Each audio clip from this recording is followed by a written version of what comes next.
Just going through one of those phases. Here's your look at the new Diamond Select. This is the Premier Collection Kitty Pryde Resin Statue.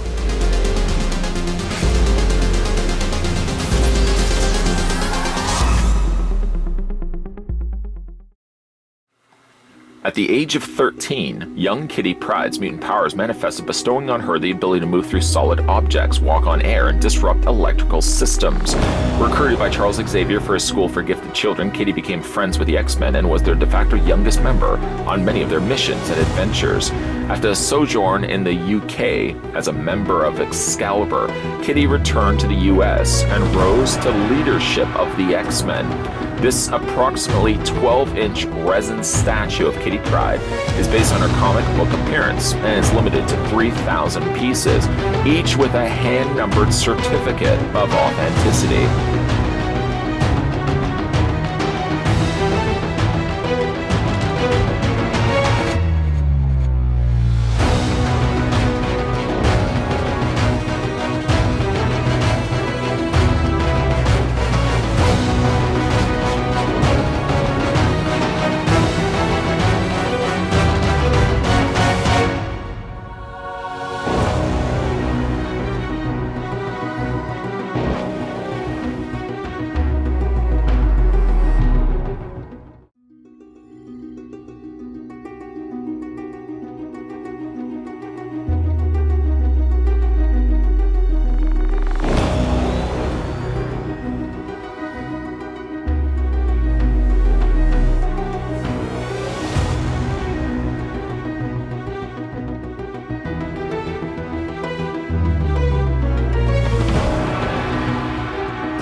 So as we normally do, the first thing we're going to do is figure out how tall Kitty Pryde stands. The question, and certainly a topic to debate though, is whereabouts should I stop the tape measure? Technically, she is a little bit shorter than Lockheed that's perched up on her arm, so maybe I should actually go to Lockheed. So instead we're going to put the tape measure right to there, stopping it as good and quick as we can. According to the tape measure, you're looking at the statue, the Premier Collection statue of Kitty Pryde, standing 11.1 inches in height. And in centimeters, that works out to be 28.1 centimeters tall. If you're fortunate enough to pick this one up for yourself, what you will see greeting you inside the box is the Certificate of Authenticity, indicating that this is an authentic Diamond Select Toy Premier Collection Kitty Pryde Resin Statue. Somebody yells from the back of the audience, what's the AP stand for? That actually means artist proof. This was very kindly supplied from the folks over at Diamond Select for the review that you're about to see here. And therefore, out of the numbered sequence, out of the limited release of 3,000, it actually says artist proof, AP. Normally that would be the number out of the very limited number, again, of only 3,000 copies. Very carefully picking up the statue and having a look at the display base, I have some sad news to report. And it's not necessarily in the display base, but that seems the place where we normally start these reviews, so that's as good of a place as ever. In this case, it actually looks like perhaps the section of the danger room. The giveaway, and certainly the dead giveaway, is the fact that it's got the partial X formed on the side of what looks to possibly be a door. The thing about it, though, is if the door, maybe it isn't so much the door as it's just like a deco on the side of the wall. The reasoning why I don't think it's necessarily a full-sized door is if you follow how big the X actually would be, you would imagine it only goes to probably about here, right? The idea that she's phasing through it, did I just give that away? You already know. I mean, obviously you don't see the other end of her foot. But I'm wondering again if this is just like a wall face than anything else. Maybe it's just a various series of small doors that do open up. Maybe it's storage devices, like little storage sections of the wall. I don't know. Either way, though, it's a really nice looking display base utilizing some nice metallic silvers. And as you can see, they've dry brushed that across what probably is going to be a very dark surface, probably like what you're seeing right here. Underneath the display stand is marble manufactured by Diamond Select Toys, and again, you're greeted with that artist proof, that AP out of 3,000 copies. I'm very carefully tilting this because, again, some sad news is going to be in the immediate future for Kitty Pryde. Some rubberized feet, 4 to be exact, on each of the corners to prevent any scratching from surfaces. Well, if you are sliding the statue around, I don't even know why you'd want to slide the statue around on a surface, but if you do, you don't have to worry that these are going to be scratching any of your surfaces, your hardwood tables or anything like that. Before we delve deeper into the statue, normally I wouldn't show you the back of the display stand, but it's a crucial piece showcasing the phasing abilities of Kitty Pryde. You can see where she would have left this room and would have entered into this room, judging by the fact that you see the undersole of one of her feet, the last remaining foot and the last remaining part of Kitty Pryde in this one room. It's a really neat effect. Even if you don't plan to display the statue from the back end, I don't see why you would really want to. Even from looking at it from the front, or if you could get into a clever way of displaying it from the side, which is really probably what I'm going to consider doing, so you get the full effect, the full vision of seeing Kitty Pryde, like I said, phasing through the wall. It's really cool how they did that. So, what's the bad news? Well, sadly, the bad news is when I immediately got this out of the packaging, I removed it from the tray and couldn't help but notice that Lockheed had left Kitty Pryde's arm. The thing about it, though, is Lockheed isn't supposed to leave her arm, and therefore quickly realizing that the tail had broke. I glued it, and not the best use of this particular glue, I'm sure. I used like Gorilla Glue, super glue, but it really had the hardest of times trying to hold itself together. One of the big problems with it is, if you can see it, the way it cracked, it literally cracked right underneath her sleeve. If you tilt the statue up, and don't worry, I've given sufficient amount of time for this to glue in place, you can see there's nothing really holding Lockheed in place. Yes, the tail is wrapped around her arm, but if you see it, you could probably shoot right through that gap, that space between his tail and her forearm. It's a successful look of having Lockheed only really looking like he's floating and holding onto her by his tail. But the downside, though, is where that specifically cracked, it also cracked on an angle. So you can imagine how difficult it was to line the tail up, and then on top of that, line up a angled crack. And again, resulted in me getting it finally in place, and I'm going to have to clean up shop just to kind of remove the excess glue that's around her. If I can find a close enough paint to the coloring of Lockheed, then most definitely I'll be just painting over that, so it's not as noticeable as it currently is right now. Yeah, that is some sad news. It is sad news, because really, like I said, there's nothing holding Lockheed in place. If he had had a secondary support, if they had put maybe like a little clear post right there, or if they had actually had one of his feet actually make contact to her glove, then at least not all of it would be relying solely on his tail. And that's exactly what's happened right here. Nonetheless, Lockheed does look quite good, quite stellar in fact. I like the coloring that they decided to give this small, tiny dragon. Certainly, if you're going to be expecting to get a Kitty Pryde in a resin statue, Lockheed shouldn't be that far away behind her, and I'm glad that they did include him. The detailing on him is done quite nicely. They did, however, not paint the one tooth. Well, it's one tooth on either side.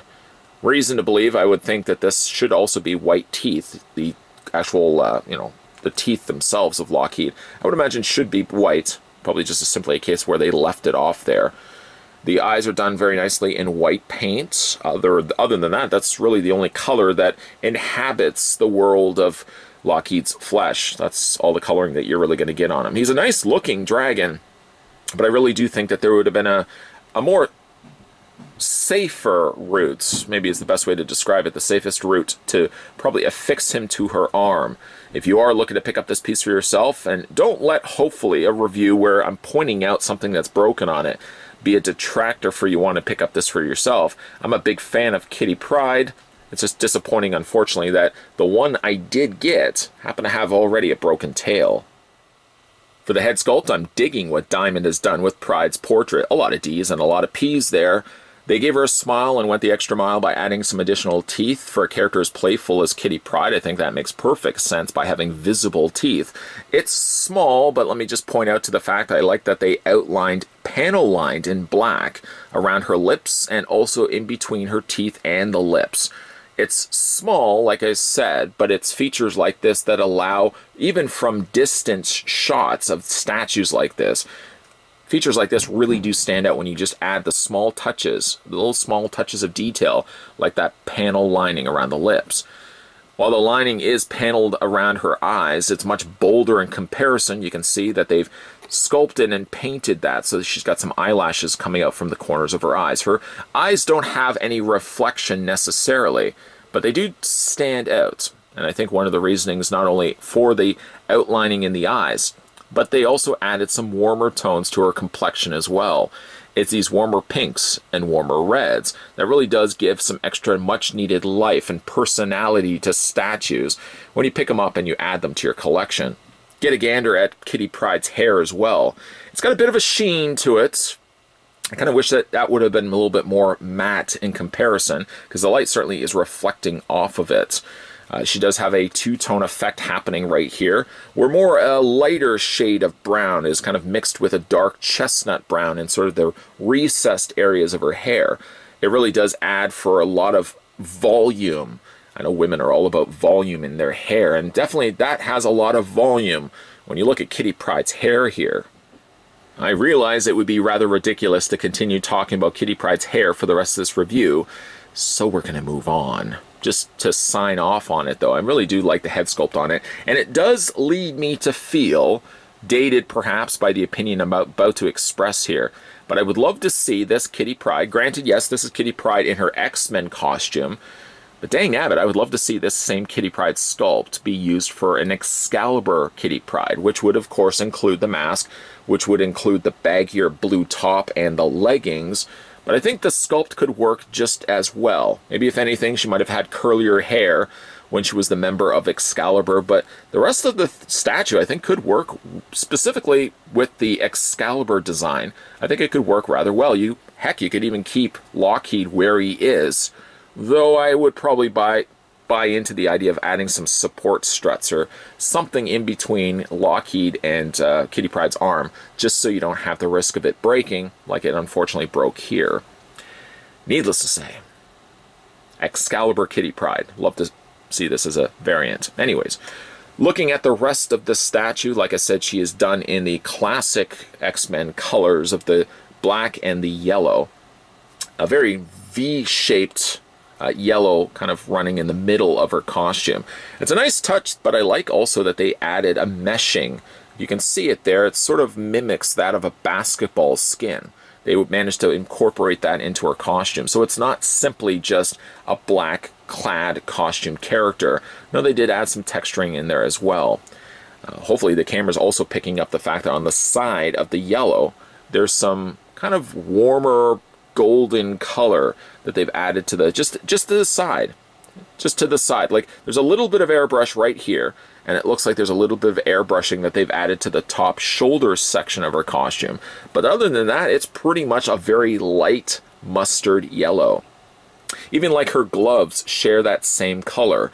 Granted, yes, they have some additional shading that I don't notice as much here, but it seems like the gloves get a little bit more of this on both the one hand that's holding, of course, Lockheed, and on the other hand, literally on the other hand, they have added some additional airbrushing of slightly a shade warmer on that yellow, just around the top band section. It almost kind of looks like it goes around the finger sections too, but mostly along the top sections of her glove.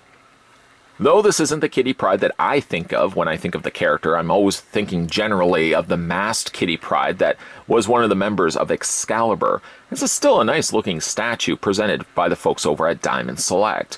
One of its coolest features is also one of, unfortunately, its negative features, and that is the inclusion of the floating Lockheed that's above her arm.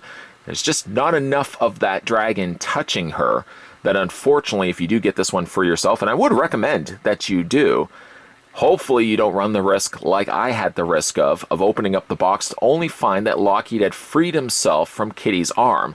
and was loose inside the box. Luckily, the tray was in place to kind of keep him from moving around. I could have had even more repair on my hands, even when you think of the fact that this statue of Lockheed has smaller limbs, small arms, small legs, and those wings. It could have been a whole lot worse. The tail, unfortunately, is in a place where it had to break right there, too. If it had broken a little further up, I think I could have mended it better than what I did. Not only did it break in one of the worst places, but it also broke on an angle as well. So it's sort of bad on top of bad. I like the look of the statue, so I might recommend to you, if you guys are looking to add this one to your X-Men statue collection, pick this one up from your local comic book stores. One thing that's good about that is while you are looking to pick this one up for yourself, you can ask nicely the person that owns the store if you can open up the box and just inspect it to make sure that nothing is damaged before you get it home.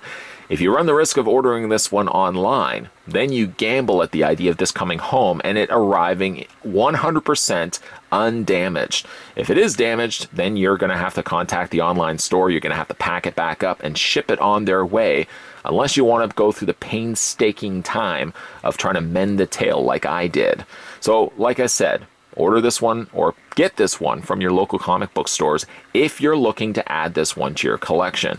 It may not be the Kitty Pryde that I think of, but it's a fine, fine looking statue of Kitty Pryde. A big thank you, by the way, to the folks over at Diamond Select who made this review possible by sending the Kitty Pryde my way. If you manage to pick up this one for yourself, let me know if you've had any heartache with anything damaged on the piece, or if it was smooth sailing. Maybe it was just me.